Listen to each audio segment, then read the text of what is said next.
ఈరోజు వైఎస్ఆర్ జిల్లా ఒంటిమిట్ట మండలంలో ఉన్నటువంటి శ్రీ కోదండ రామాలయం యొక్క గుడి వీక్షణం చూస్తున్నాము. మొదటగా ఇది కనిపిస్తుంది.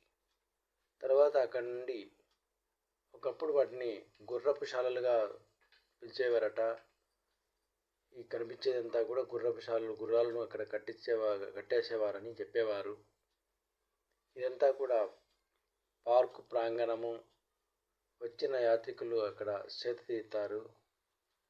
ఇది కూడా వివిధ రకాలైనటువంటి మొక్కలతో చూడముచ్చటగా బృందావనాన్ని ఏర్పాటు చేయడం జరిగింది.